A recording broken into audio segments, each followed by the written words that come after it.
Welcome everybody to the Tax Pro Marketer Tax Season All-Star Panel.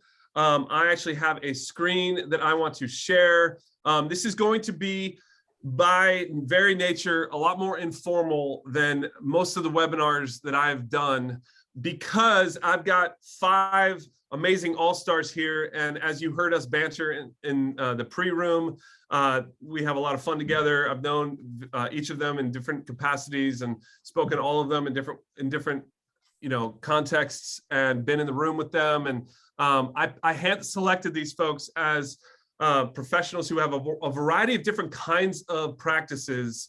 And I'm going to let them introduce themselves real quick, of different kinds of practices that I think it'll be dispositive for all of us to see what they are doing now, and also to look back on the past year and what worked and what have you. So pardon me while I kind of get ready to share my screen here. Let's see. That's not what I want. I want, excuse me, I'm sorry, everybody. All right.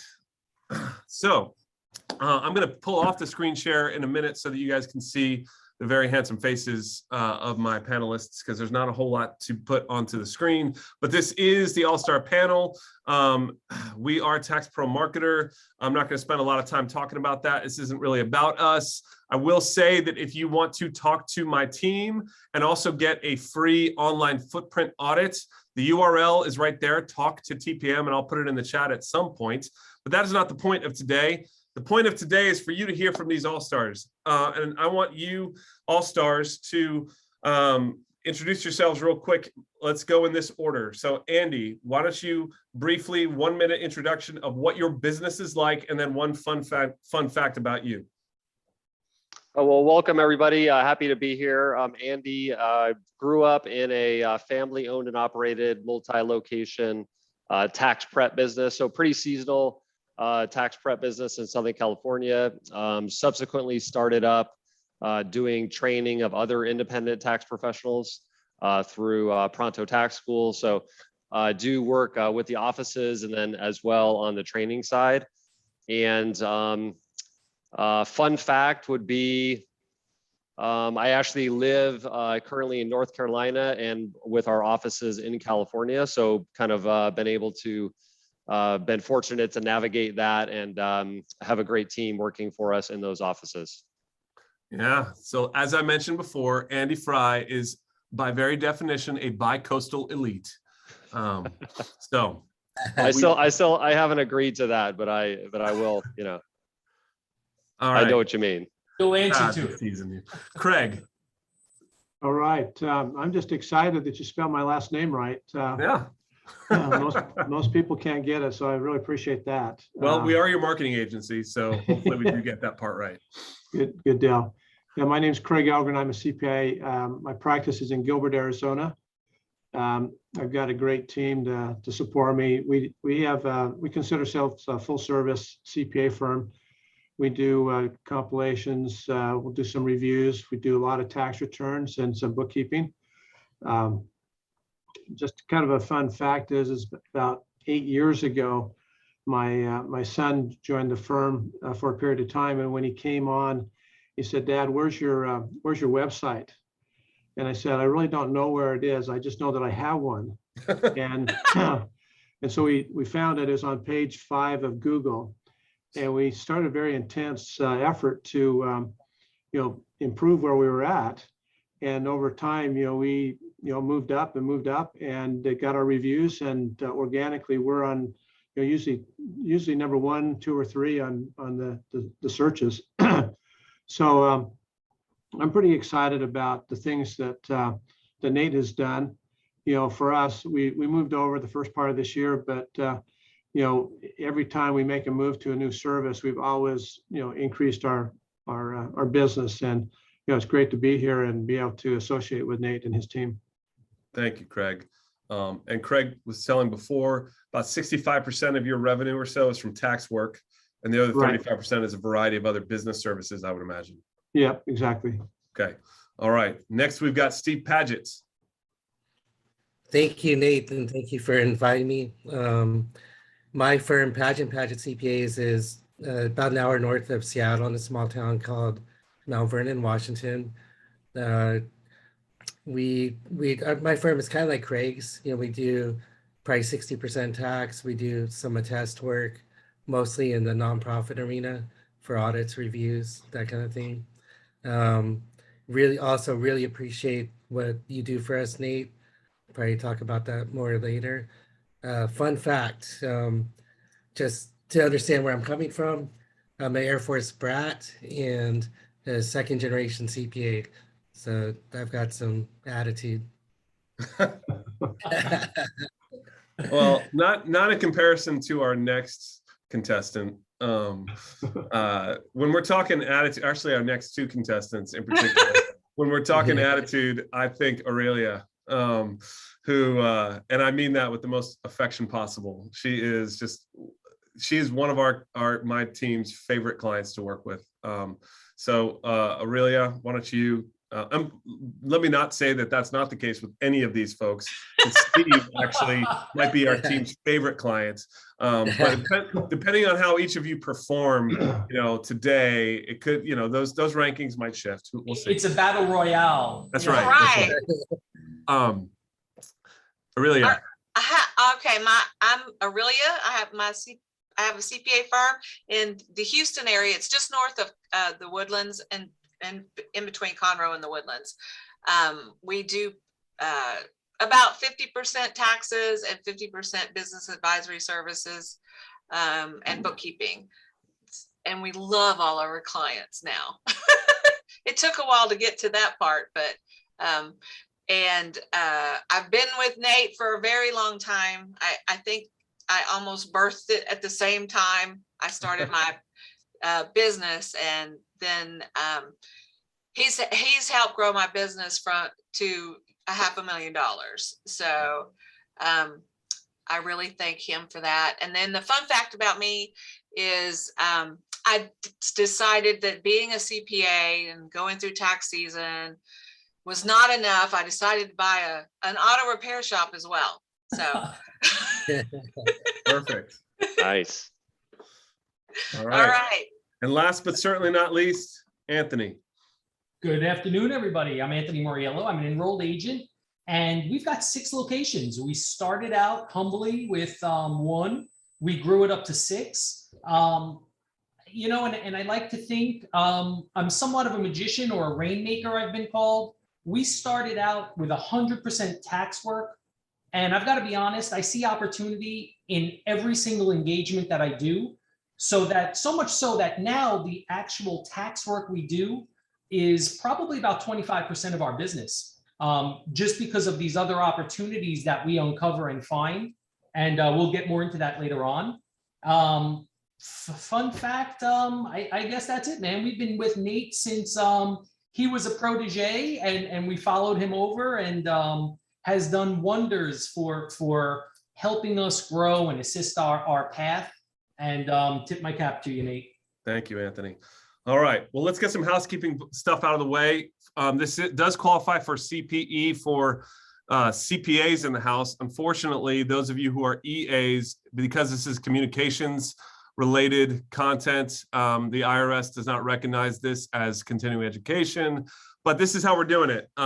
Jason Bowman, who is on the, I just saw is in the chat, friend of mine who runs Tax Resolution Academy and a variety of other big teaching organizations within the industry is here. Maybe we'll make him live at some point. Hi, Jason. Jason is a friend, and his company CPE HQ is actually issuing CPE, and we use a check word system for this. And so I'm about to offer you a check word. I'm going to put in the chat the actual URL. It's on the screen right now, or should be. It's cpehq.com/1609. So on that thing, and Jason already did. That's awesome. So 1609, and Jason already put that, and so did I. You can go to that, and I'm gonna give you the check word, the way the check word system is. Capitalization matters. And also, once I say this and show this check word, I'm not allowed to go back and tell you what it is. So I'm not going to enter it into the chat. So it sits there. I'm just going to say it. But the first check word that my team came up for this one is survive, just like it sounds. But you will see there is a theme in these check words because we're going to move away from survive. Survive is the check word. And I have fun with the check word system. All right. Oh, no, I don't want that yet. All right. Okay. No cheating. I'm going to stop the share to get our faces up here more. All right, folks. So let's go around and I'm going to kind of dub individual people. I want to hear one thing that was the best thing that you did for client acquisition this year. Start with you, Andy Fry. So for client acquisition, I was just looking at some numbers, and the referrals remain the number one way of getting new clients. So let me pause you on that. You have a system for that. What do you do to build that system? Like, how do you? It's not just hoping, right? Yeah, we have an internal software that we built that tracks where new clients come from. But I mean, for the actual referral generation, where do you like? What do you do to make that happen besides just be awesome? Yeah, you know what? We do have a referral program where we pay $20 for each new client. To be honest with you, we find that the majority of clients really just refer to provide their friend or relative with a trusted, good experience. Mm-hmm. So we find they don't really even a lot of times redeem the $20 coupon. It's kind of like not about that necessarily. So I think, and we talked about this on our last webinar, probably the main thing that we did during the pandemic that I feel like really increased our referrals, especially with being able to work digitally, is just be more proactive with our communications. Use your emails, layer over some other communications around all these confusing things and really try to get in front of the stuff and communicate with clients. And that I feel like that made us stand out and generated a lot more referrals for us over the past couple years. Anthony, what was your best client acquisition strategy from this? Yeah, we do the same thing. We've got that referral system down in place. But this year, I'll be honest, we came off of the COVID year and we were just front and center kind of riding that opportunity. We did a really nice looking postcard with all the different options and ways that you can get your taxes into us and completed. Some require in person, many did not, because that's where we're also trying to shift. So we made it crystal clear through email, through old-fashioned postcards that we are in business, we're open for business, we've got your health and all of the concerns front and centered. However, we made it damn easy for everybody to get their information into us seamlessly from their living room, their dining room, their bed, their tablet, what have you. We opened up all the channels of carrier pigeon, smoke signal, email, fax, whatever you had available, we made it real simple for you. Nice. That worked, man. That we got a really big turnout. Now, if I'll digress a little bit, it created challenges for us because all of a sudden we had all these spigots open.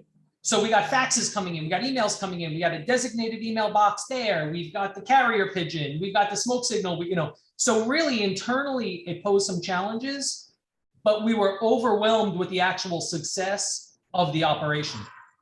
Excellent. So, but that sounds like existing client, but there was new client acquisition in that as well, it sounds like. Similar, yes, sir. Yeah. So with the snail mail postcards and things of that nature. So you did radius mailings or like target demographic radius mailings, essentially? We did, yeah. And also knowing that, like I said, it was right off of COVID. So a lot of the local radio stations, the Sirius XM stations, or even just like the local college stations, they were all offering such crazy deals on advertising. Yeah, so we did Tax Tip Tuesday, where for a 30-second blurb, we had 12 spots throughout the day, feeding everybody to the website, to the phone numbers, So we took advantage of all that. I will say, I think, Steve, is that something you do? You've done some PR stuff too, like that, right, Steve? If I'm remembering correctly, I might be misremembering, but Right. I will say that when we've had our clients get those local opportunities on tax,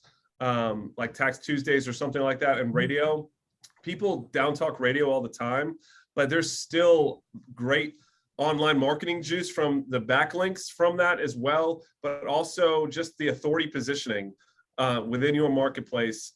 It's gold. So if any of you who are listening don't have that in place, reach out to your local radio stations, see if they've got something like that. They might have somebody already in place, but now's the time to arrange that for, from a timeliness standpoint, the infrastructure bill that's coming down the pike has not yet been signed, but once it is signed, they will want some tax expert to talk about it. Why not to have that be you? And that's just a little thing that you can do. Awesome. Craig, what would you say is the best client acquisition strategy that you had in 2021 so far? Well, and I think you told us not to tell us how much, or tell people how much you're paying us to do this, but I'd have to say, we switched over to you Paying guys. you with air kisses. Mwah. we switched over to your service the first of the year, and it made an incredible effect on our business.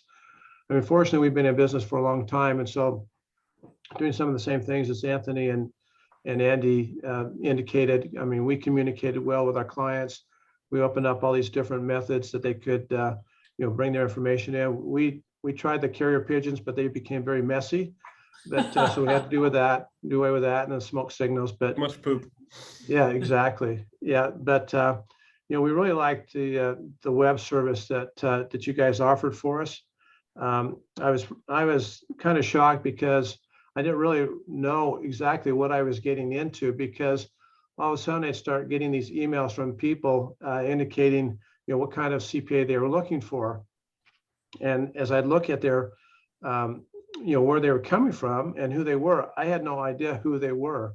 And it was only down the road that I found out that, this was something that you guys were helping me with through my service. And we just started picking up, clients here and there based on that. That was pretty incredible, that I really appreciated. The fact is, that, and just trying to do a stellar job for our clients, just continuing to have a good reputation. Just, it just continues to make the phone ring that, we almost just can't keep up with it. That, some of the stuff that you talked about, radio and such, we're not going to touch, because we're just having a hard enough time as it is, keeping up with the challenges of the volume of people. One of the things that COVID's done, it's chased a lot of people out of our profession. And so with that, it just leaves us. And so people have to go somewhere, and people don't really want to go to H&R Block. Sorry to say that, but it drives people to us. People want to talk to a professional that they can trust and knows going to be around, for years to come. And I will say, I think that's one of the advantages. Obviously, we do email marketing for all of you, but leaving aside whether we do it for those of you who are watching on the webinar, or you do it yourself, just doing it and building that relationship with your client list, where you are more than just a transaction to them. You are more than just a yearly, compliance meeting that they have to just survive through and get their crap to. And, when you can become that person who's in their ear about all kinds of things, as it relates to personal finance, business strategy, cost controls on the business side, positioning. I mean, all the different things that you can talk about from an advisory standpoint that are part of the advisory kind of practice, but from a business tax specialist, I mean, that's gold. And so when you do that, the referrals just start coming, because you've got that top of consciousness relationship with your clients. And then when they know that their friends are needing help, boom. Steve, thank you for that word, Craig. I appreciate that. And I'm glad to hear that. Steve. Yeah, quick story, Nate. that kind of reminds me about this. My dad and I years I ago. told you not to make this a Tax Pro Marketer commercial. It's gonna be a commercial, Nate. It's gonna be a commercial. But so the years before I was working with you, I'm with my dad. We're on my back patio. We're like sweaty. We're tired, and we're looking at this barbecue grill that we slaved like 3 hours over putting together. And I kept thinking back to the store clerk, saying, Steve, we can assemble this for you for $50. And I told him no. And from that day, it's like I kind of learned, like, don't be cheap and hire the professionals to do what they do, right? So our strategy really, like a lot of these guys, is we've got you and your team blowing up our phones, blowing up our emails. So I think the key that I've learned is a lot of people are not answering their phones. It goes to voicemail. They get leads from the internet. Maybe a day later, 2 days later, they're responding. We're trying to respond, 4 hours or less immediately if we can, just to be on that stuff. But secret weapon really is like, you guys know what you're doing. If you get us the lead flow, we can sell it. Awesome. That's great. So you offered not really anything else except for hire a pro. But Hey, I think that's key. Like, I don't need to spend 3 hours trying to put a grill together. Like, you guys, last year you told me the Google advertising was cheap, so I put more money into that. So that's great. Nothing makes you sleep better than knowing you got a good stream of leads coming in all the time. Yeah. Aurelia, what would you say has been your best new acquisition strategy, client acquisition strategy for this past year? It's my website and the blog and the email that I don't write. All right. Yeah, I mean, that's how we get 90% of our meetings is through the website. And well, they call and we say, how did you find us? And they say, Google. Yeah. I'm not doing Google. So I do, y'all do that for me.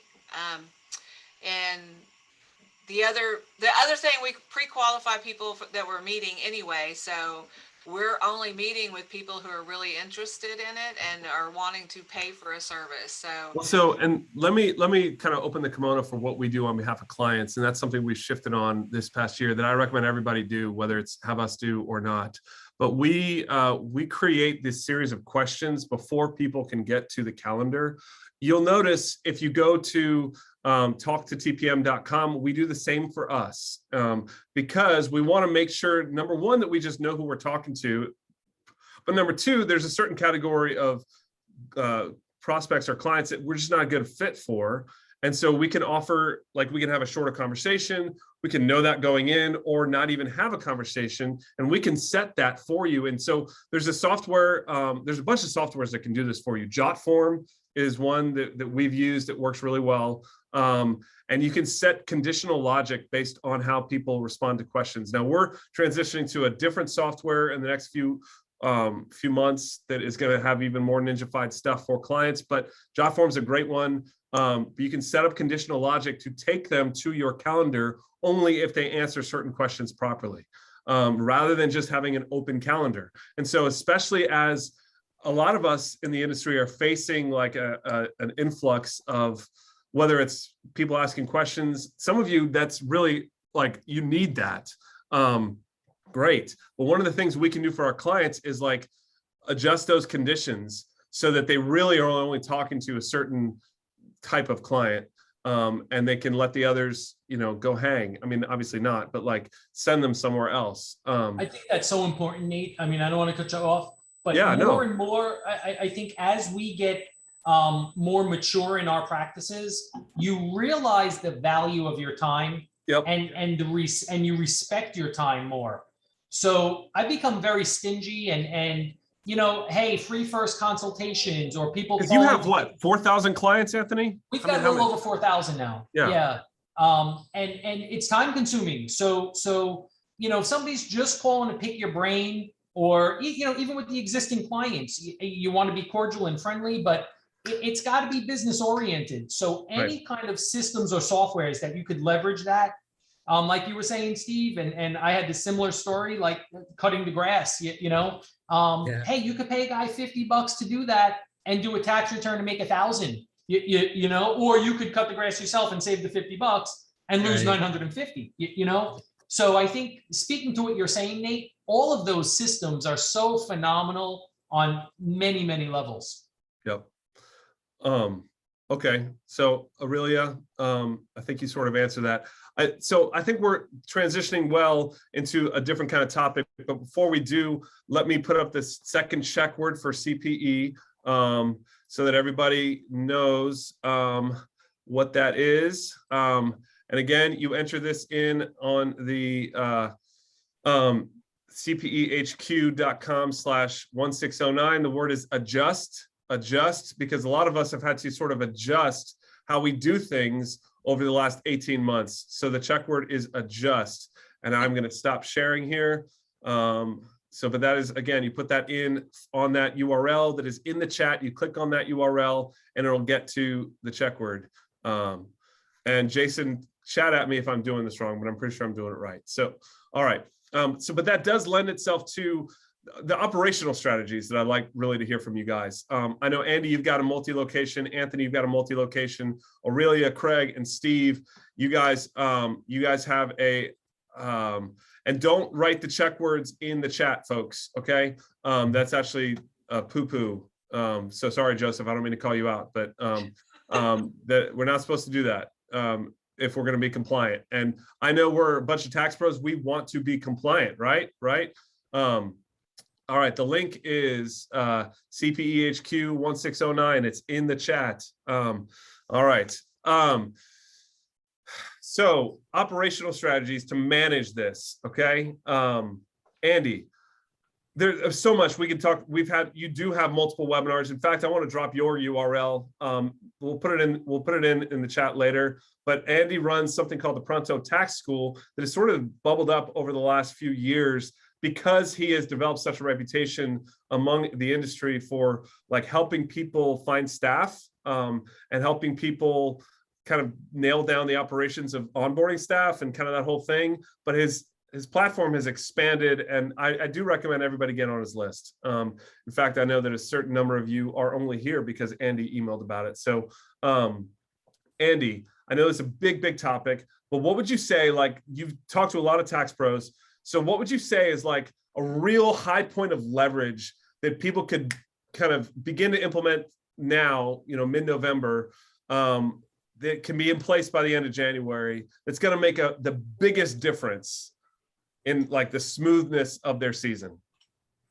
Yeah, I mean, I think honestly, that's something that's on so many people's minds right now. I think Craig, said it really well in terms of a lot of the expert level tax pros that really have a lot of confidence and expertise are overly busy and at capacity or beyond capacity already.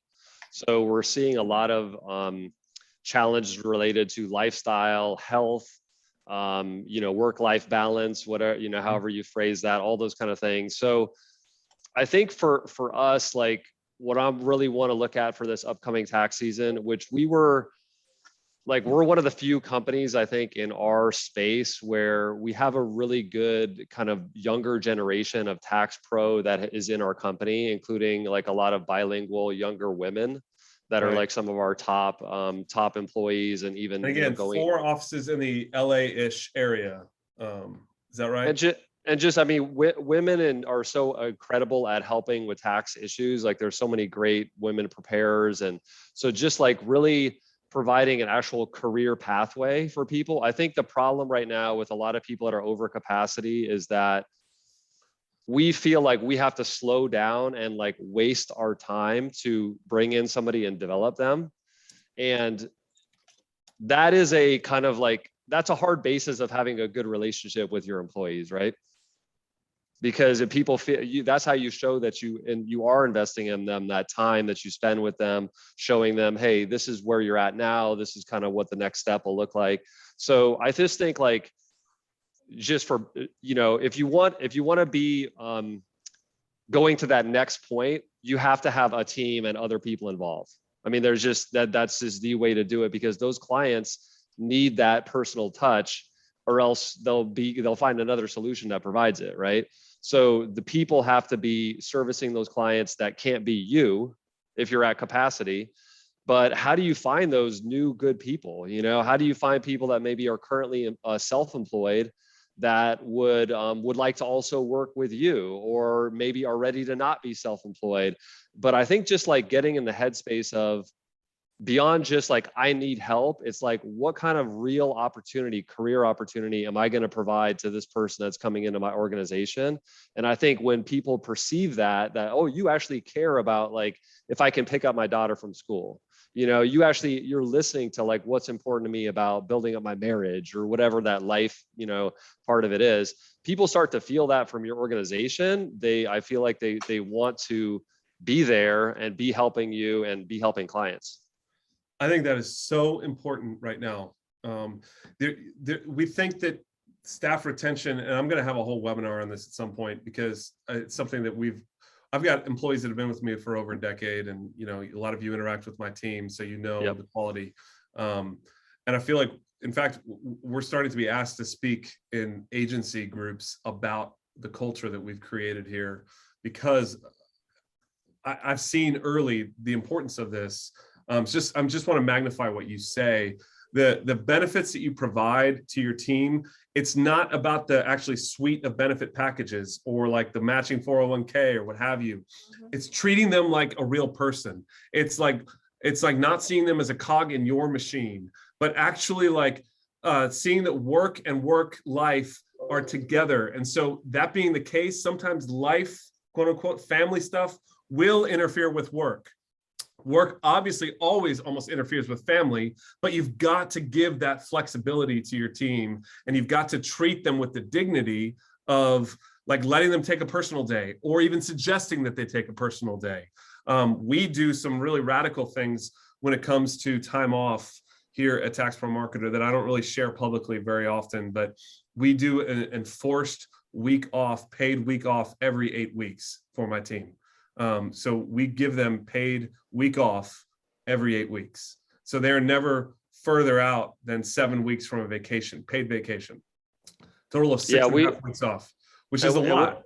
Go ahead. We had, Nate, you actually were a major inspiration from getting to work with your team. I said, man, this guy's got like you have this amazing customer support team that's mainly, I believe, like moms that are working maybe not the regular 9 to 5, have that flexibility, that are where I see like you're not doing the work, but you're getting the work done at such a high level. And we took that and started looking at our company. Like we have 2 of our kind of newer employees had babies last year.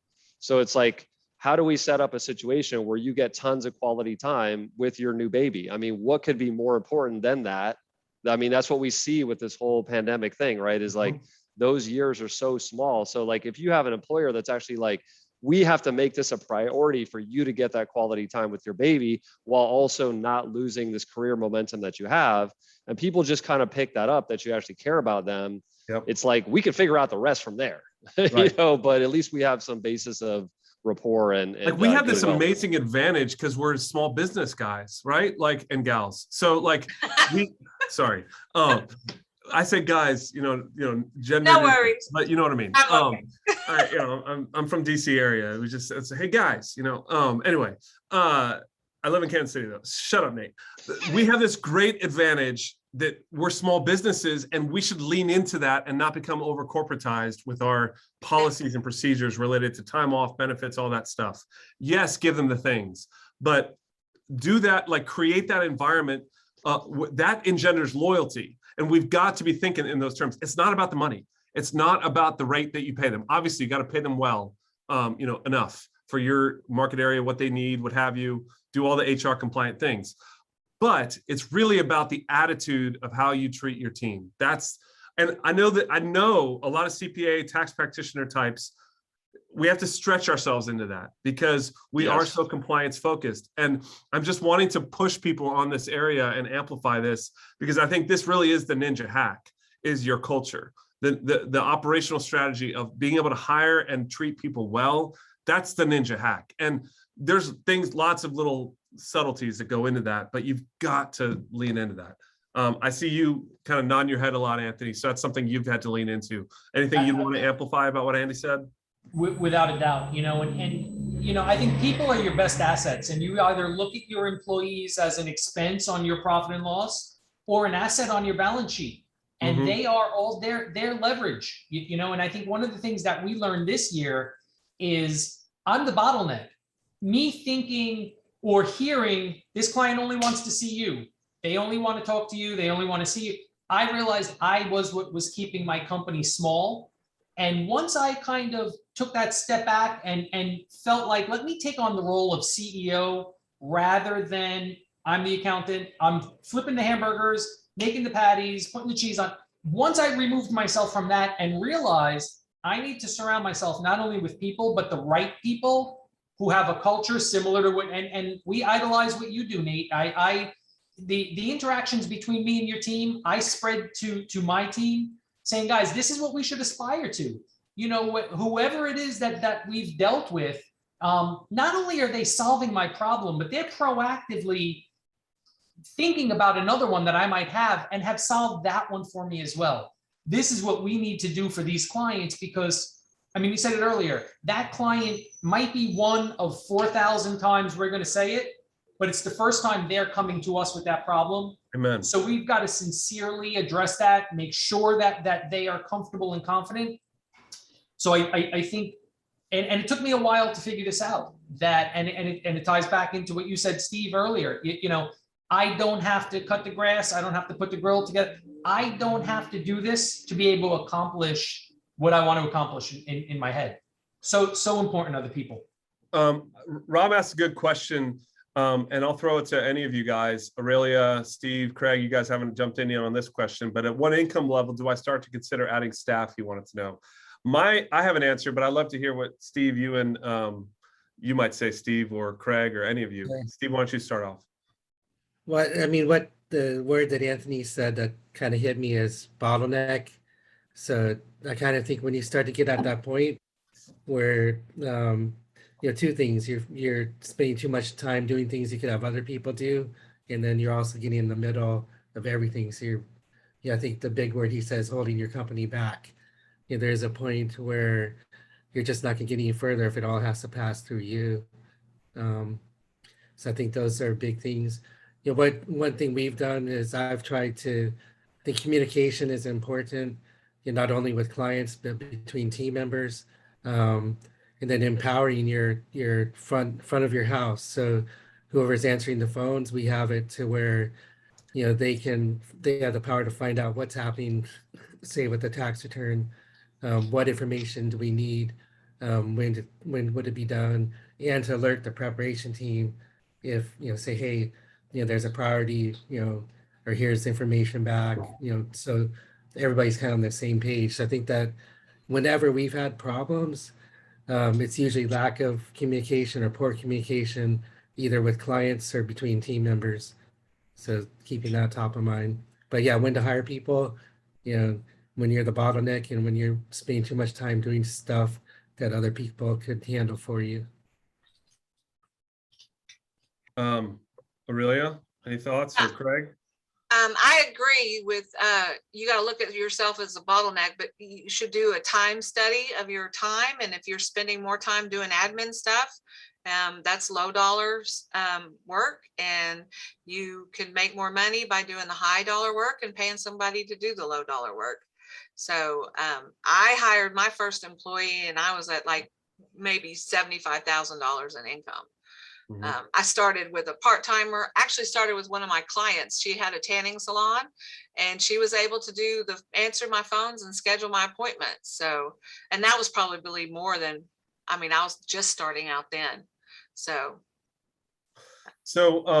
looks like Anthony, you and Andy typed some stuff into the chat, just so you know, it went to just usins. It needs to go to everybody if you want people to see it. That went to hosts and panelists.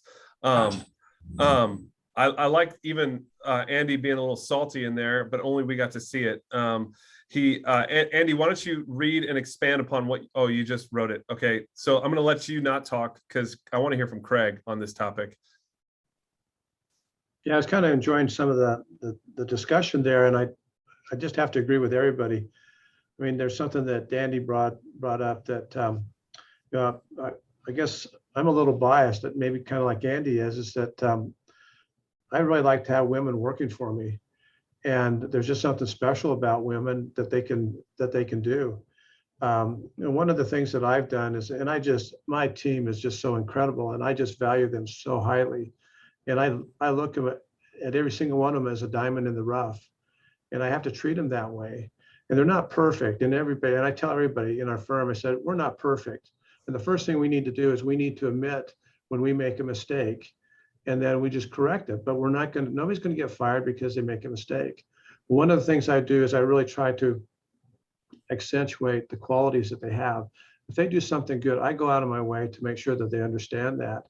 And I guess, again, I'm just a little paranoid that I just want these wonderful people to keep working for me. So what I'll do, periodically, I'll text them over the weekend and just tell them what a great job they did the previous week. I'll even call their husbands and tell them what incredible wives they have. Yeah. And it's been amazing what's happened. And I actually did one. I have one gal who's incredible, and she's from India. And what I did is I got, unbeknownst to her, I got her parents' address, and I wrote her parents a letter, and I told them how proud they should be about their daughter. Oh, And you would not believe. I feel bad about myself now. That's amazing. When she came to work I think for about a week after, once her parents got that, I mean, I don't know that her feet touched the floor. Yeah. But I feel truly that my team would sacrifice anything for me. Yeah. Part of my problem, like that's some amazing. of the others, is that It's the soft touch things. I'm sorry to interrupt you, Craig. Go on. Yeah, it is. You're exactly right. It's those little things that don't cost anything. But at the same time, I reward my people with money because, that's what people want too. But these are really, critical things that I think that really keep people gelled and wanting to work and continue to go forward. Yeah, like I'll send somebody out to dinner with their spouse if they've had a long, hard day, or if they've done something great. I'll say, hey, take the company card, go to Capitol Grill, we'll pay for it, and but to answer directly, and that's not like a regular thing. It's just kind of like I do it on as regularly as I can remember that they need that kind of thing. But it sort of flows out of who I am. But Rob, I would suggest it's as soon as possible to hire somebody. And as Andy said, to multiply your income, you need to find people who can create that income and or free you up to create more income. So the admin is probably the second person. And if you can have somebody who can do some lower level, but still income generating things like tax prep and compliance things that you don't want to have to mess with, being on hold with the IRS, whatever it might be, that like go sooner than you feel comfortable is what I would say, because it will hold you back otherwise. Like I hired Troy when, way back in the day, who's now our COO and is a vested partner in the company. I hired him as an hourly part-timer almost 15 years ago. And I couldn't afford it at the time. But I did it, and it's a big response for our growth. All right. Let's do the third check word before we move to the next thing. I'm going to put this up on the screen. The third check word for everybody is grow. Grow. You put that into the URL that maybe Andy or some of you guys could put back into the chat, cpehq.com/1609. Enter that in. That is grow. This is check word 3 of 4. And just to verbally tell everybody that you only need to have gotten 3 out of 4 check words to qualify with the CPE. All right. Now, what I'd like to hear is your thoughts on this coming season. Like what are you working on right now, Andy, for your team? Besides, you sort of alluded to earlier, team building. But like aside from team building and like team acquisition, employee acquisition, like with the team that you've got, of course, paying attention to the tax code, infrastructure bill, how it might impact things. Although, of course, it's very unlikely that that's going to affect the 2021 code. It might, but it's unlikely to, is my prognostication. You might have a different opinion, but paying attention to that stuff, besides paying attention to tax code and hiring, is there anything that you're doing in particular? Yeah, so I was actually thinking about that because you kind of pre-framed that as one of the questions. And I think the most important thing that I need to do right now, as well as the main people that have been working year round in our business, is to actually do nothing. Do nothing fairly frequently for at least the next 6 weeks. Resting up. Yeah, and just do nothing, you know, like I was talking to Ingrid, one of my coworkers, she was talking about, just so everyone knows, Andy's very seasonal. His business is very seasonal. There's some year-round component to it, but like 50% of your yearly revenue during tax season or more, right? Yeah, probably 60-ish%. So okay. Yeah, we don't have a lot of like recurring kind of commitments monthly to have to do that. So it's been more of like just making sure we've been there for our clients as all this kind of stuff has hit the fan, so to speak. So, you know, like just make sure that the key team members, like one of my coworkers, Ingrid, was talking about going to the North Pole. I'm like, you know, that's like pretty awesome. Like going to the North Pole during Christmas time. I'm like, that's new to, you know, staying in some kind of an igloo or whatever, but like, whatever that looks like for you, just like do nothing, decompress, you know, and just make that space to just like be at peace, you know, be with your family, enjoy yourself, and make sure that you encourage that with all the other members of the team, so that it's actually part of what's going on. So I'm going to start by doing nothing. Can I augment that also? And I mean, if you've been on my email list, and a lot of people here are, you hear me preach this, and I actually write this stuff into the emails that you guys send out to your clients as well. But if I could also strongly encourage people to take a tap on their mind diet in this environment, and the political atmosphere that is so toxic, and the cultural atmosphere that is so toxic, no matter where you are on the spectrum of how you think things are going or what have you. And I imagine there's the whole spectrum is on this webinar. Man, there's things that just like the diet that we feed our mind matters so deeply. And it's so important that we unplug from those things that cause frustration. Even if you think you've got like your favorite little news source that is feeding you like the news from the right perspective, I would imagine that the way the algorithms work and the way that news source is driven, even some of the podcast episodes you might be listening to, are feeding frustration with your fellow man.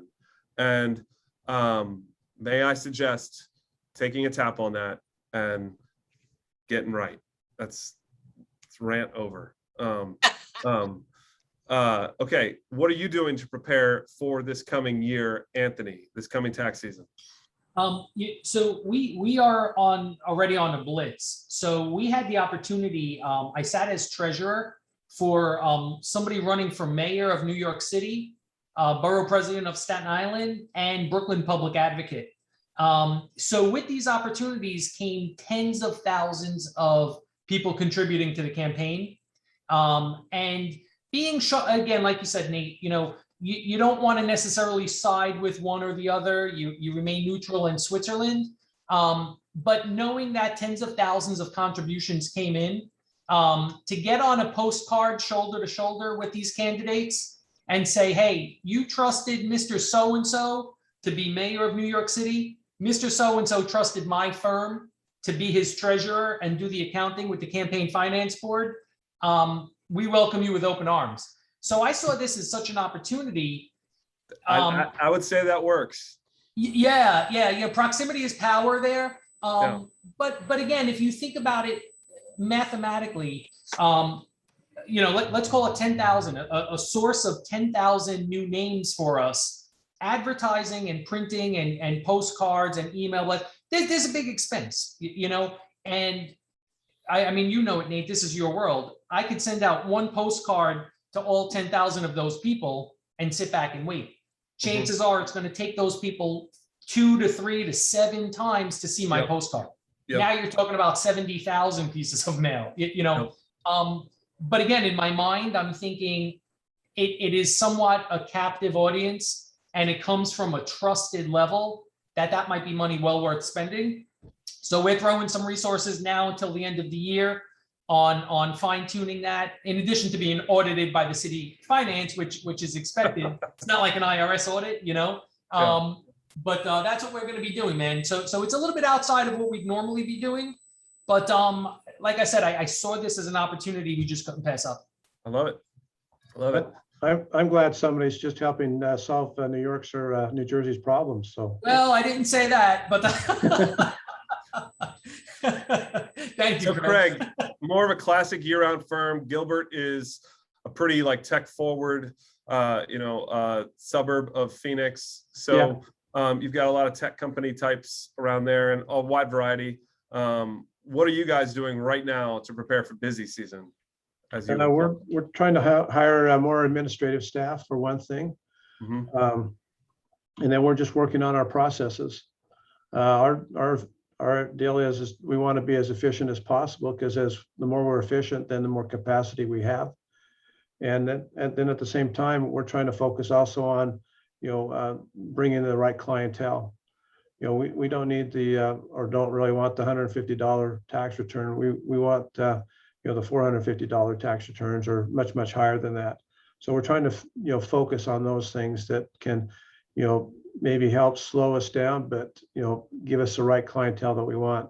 But the first thing is we've got to have that administrative staff that we need to be able to do the things to make us efficient, and then just continue to work on our processes. And that's really what we're working on right now.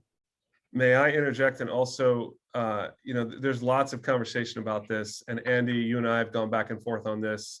Looking at your fees, there's a strong argument to be made for inflation adjustment in your fees, first of all. And you can be blunt about it and just do it across the board, or you can like do it staged with new clients. There's lots of different ways to skin the cat. I do know that most of us are really scared to do it emotionally. I would highly recommend looking at your fees. I don't want to be so strong about it, because I know that there's some people who really are serving some struggling folks. And I suggest you kind of be surgical about how you do it. But look at raising your fees on a certain segment of your client base. Maybe just the ones you don't want to work with, but Yes. That's an easy question. That's an easy answer. Like double their fees for real. They may not go away though. They may not go away, but there's some tax pro marketer clients that pay nothing for what we do, not virtually nothing, because I know them personally, and I know they're struggling, and I'm gonna go negative to help them to a certain degree, to a certain amount of time. I do that, but we did raise our fees on longstanding clients for the very first time. But we went about it in a particular way that I think was handled right. People got a heads up, 60 days. I'm talking clients that have been with us for for over a year, over 10 years or something like that. And we never adjusted anything. Now, so it's a little bit damaging admission to admit that on an open forum here, but I actually think that all of us should consider doing this. Is why I'm sharing it. But you guys, one thing, Nate, is you guys are doing new things. Right. I mean, you rolled out your new, as part of doing that, right? You've been adding things, you've been improving things, and, right. And talking so I about suggest those. you guys do the same thing for your clients. And there's more adding additional value. That's what. Yes. That we had the whole conversation about the additional value I was getting for the increased prices, and I have received that value. Nice. I have gotten Good for more business clients, because that's what we were focusing on. So the questions kind of revolve around that. I did raise my prices, and to take the emotion out of it, I told my front staff, said, because most people go, well, how much does it cost? And they say, here's what the starting fees are. This is what it starts at. So they already know, all the new clients, they know that I'm not going to charge them their fee won't be $150. It'll Right. be at least $550 or $650. And if they have businesses, it's gonna be, higher than that, so. For a return. Yeah, for a return. check. Yeah, Per return, yeah. Yeah. Steve, what are you guys working on to prepare for this season? I mean, a lot of stuff you guys said, like what Craig said, we're doing the same kind of thing, looking at our admin staff. I'm taking a deep dive right now into just looking at our marketing, our scaling, our operations, what things went wrong last year that we need to improve on. What opportunities are there in marketing? What are we trying to target? We're definitely raising fees. I try to increase them every year, but this year I think that's top of mind. And Mhm. also looking at cross-selling, so trying to sell more of the right clients into tax planning, higher end tax planning, and having the team ready with conversations and just to be able to bring up those opportunities. We have people come to the front, we can be asking the right questions, and getting people better into knowing what we do, what we can do for them, and also making sure we don't leave money on the table with people that need those services. I think what you said about mindset and the mind diet, it's funny because I got that written down like right here. I think that is so critical. So, right now, like for me, I want to be pumped up for tax season. I want to have my mind full of positive things. Some, I'm reading books, I'm listening to audiobooks, and staying off CNN, staying off Fox, staying off all that. Clients don't need to come to us and talk about what's going wrong in the world. We need to be, just like your emails, that positive, reassuring and calm voice. I mean, I had so many clients thank me for the emails that you write, just for being that calm voice, for even like just the information that comes out, the employee retention credits, like all the things going on, like just thanking me for getting them through the year. So hats off to your team for Thank you. providing will- that to us. If it's okay, I know we only have a couple minutes left. I do want to just highlight again, if any of you want to get a footprint audit, an online marketing audit, have my team look at it. Whether or not you want to be a client with us or not, we'll take a look at your stuff and give you some recommendations. Of course, if you want to talk about using our services, we can have that conversation, but these are not professional salespeople. This is my team that is working, doing the thing. Everyone on the call here knows them. So it's not like, anyway, you don't understand. So go to Talk to TPM, fill out the form there. You'll get it on our calendar, most likely, and do that. And then we'll do the audit report that, we'll go through your stuff, your websites, your non-website properties. Again, that's at Talk to TPM. Let me give you the fourth check word to wrap with, and that is thrive. Thrive. Again, you go to cpehq.com/1609. Enter all four of the check words or 3 out of the 4, and you will be issued the CPE. I want to use our last portion of our time together to get your take, folks, on the industry and where you see things going. So I told you that I might ask you to describe the tax and accounting industry in one word right now, and I don't know if any of you prepared for that. But Andy, why don't you also share your URL so people who are not on your list can get on your list? Could you put that in the chat, because you have such a great voice in the industry. I'd love for people to be connected to you. Oh, thank you so much. I'll drop our URL in the chat, you guys, and love to help other, especially independent tax professionals. That's really kind of our crew that we roll with. So appreciate everybody attending today. One word for tax industry right now for me is opportunity. Amen. By far best opportunities. I've been in the business just past over 20 years. Grew up around the business, for my dad being in the business for over 50 years. Opportunities, absolutely incredible. I actually wanted to learn a little bit more about what Anthony was saying about just seeing all these opportunities coming up with every single client you meet with. You see like 18 other opportunities like happening. I mean, just incredible amount of opportunity. I love the point that Steve made about keeping your mind right. I actually loved a lot of the points you guys made, but just opportunity is my number one right now. And, and being wise about the opportunities that we pursue. sometimes I get a little too into trying to do too many things at once. So just like realizing we're blessed with great opportunities in the industry and try to choose the ones that make the biggest difference for our clients, for our team, for the community. No is one of the best words possible. And I've seen you use that word, Andy, and it's a good one to learn. Craig, what's your take on the industry right now? You might laugh, but mine is tired. I think you're right. I think a lot of people really are. I think, yeah, we're overworked for one thing, but at the same time, as Andy says, there's great opportunities out there. I think the general public is tired too. And that creates an opportunity for us because people are just tired of trying to figure this out. And I think, again, this kind of dovetails back to what you do for us, that you send out these weekly emails for us and people just gobble them up because they don't know. And the communication with our clients is critical. And so, yeah, I think it's a great opportunity because, the people are tired, but at the same time, we need to be rested up, like Andy, take off the next 6 weeks or something like that and be refreshed so that we can take advantage of opportunities that just are incredible for the future. Okay, Aurelia. Mine's crazy. Yeah, it's insane. Yep, it's good though. I love these different perspectives. Steve, as you chug your coffee.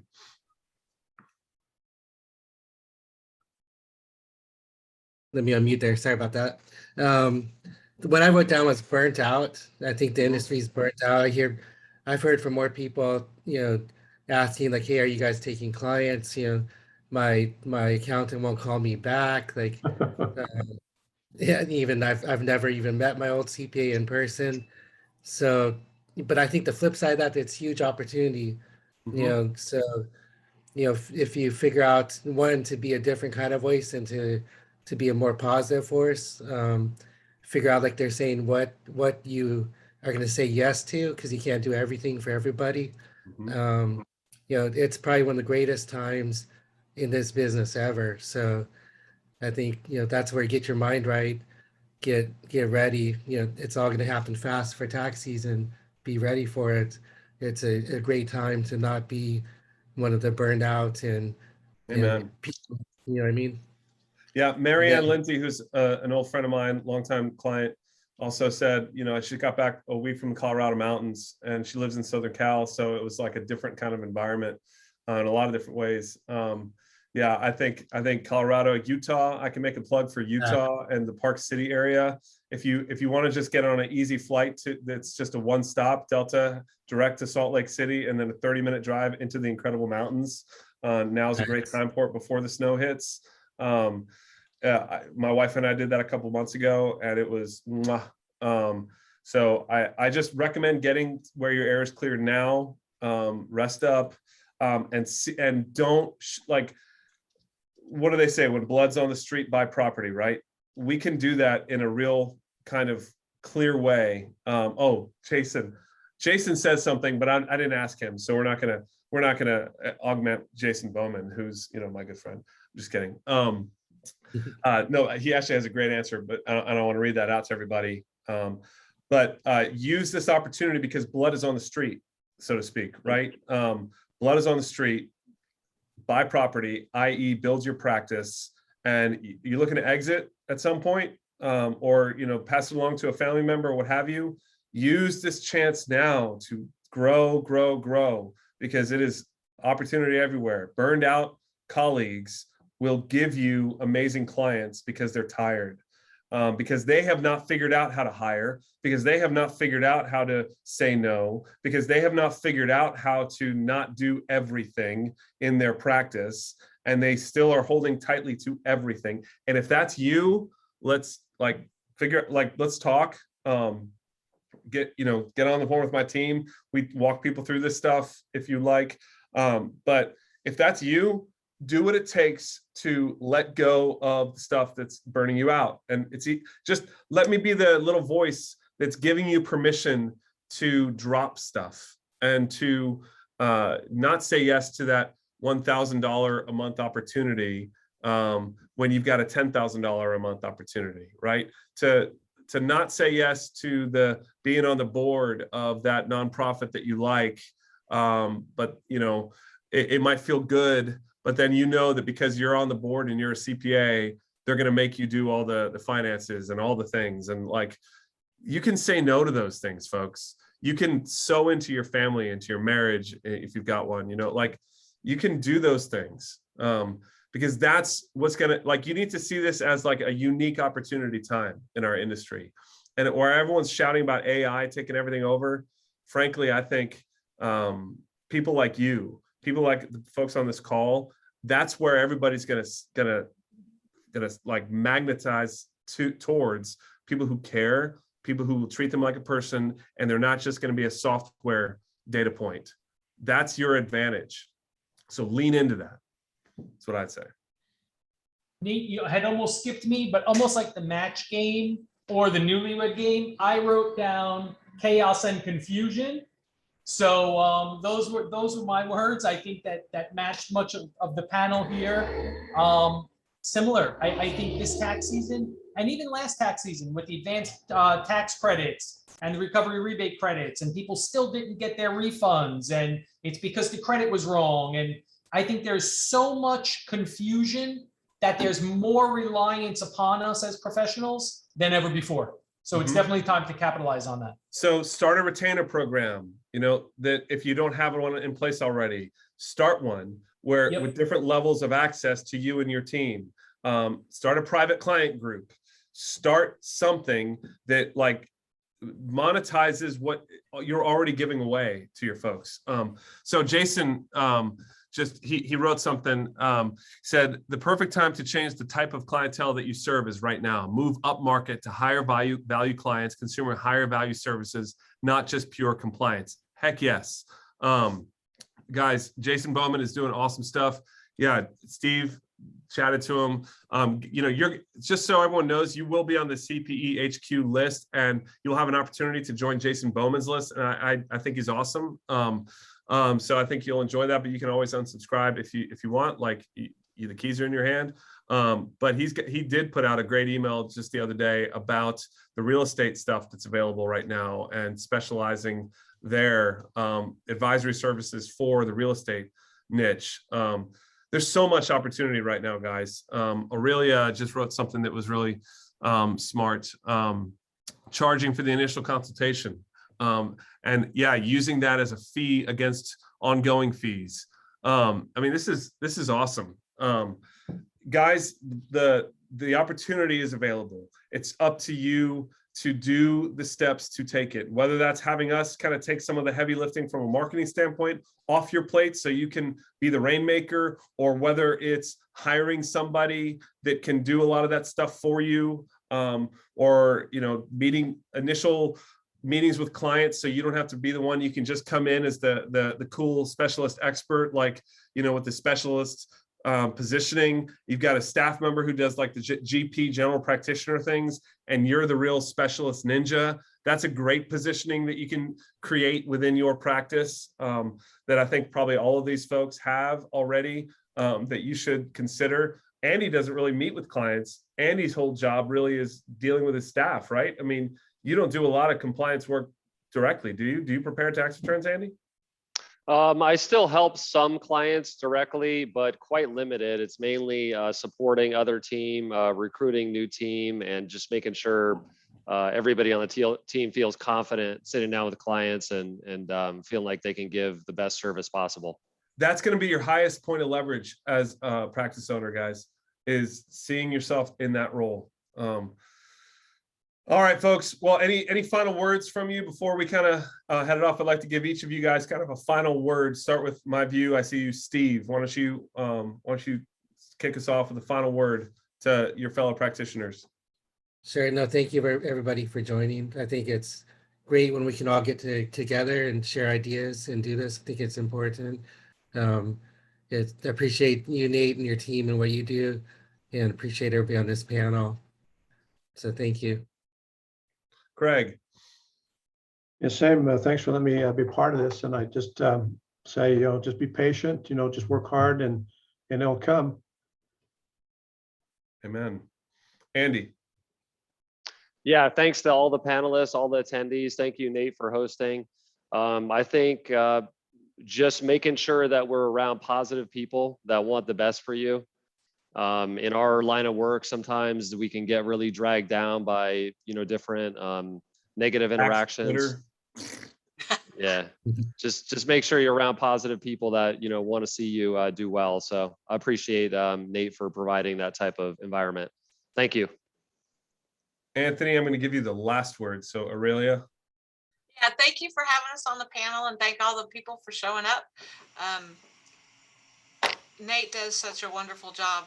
I don't know where I would be without what I had hired him such a long time ago. I mean, just to say, my last client yesterday that I got said, I like the article that you wrote on cryptocurrency. And I'm like, okay, Me yes. too. Yeah, I was like, me too. Yeah. So, but that's the reason why he came to see me. He read that article. So, I mean, it shows up on the searches, and because he said he was searching around with a bunch of CPAs. So those little blog things, they work. And I really appreciate that. And I like of course, I love Andy's take on positive people, because I've had some very big crises happen. And if it weren't for the positive people, I probably would still be curled up in a corner. So. Before I give you the final word, Anthony, I saw a question. The site to get credit is cpehq.com/1609. cpehq.com/1609. Go back. Remember those check words and you're good. Anthony, final word from you, brother, since I did Final word skip you, but I is- didn't mean to, by the way, because I actually like you the most, but don't tell anybody else that I said that. Okay. I think I'm going to piggyback on what everybody said. Be here now. I said it when I started. I see opportunity everywhere. And again, Nate, it's not to blow smoke, but it's having you as that guide and role model. Be here now. So if somebody says to me, hey, I read that crypto article and that opened the door. Now the door is open. I need to proactively find out how much can I do to help this person, and that's going to pay the dividends. So not only like, hey, yeah, I'm gonna fold back on that article. Tell me more about you. What got you into crypto? Tell me about your family. Do you have insurance? Like, you've got to fact find, because the more you can serve that client, you do become that center of influence.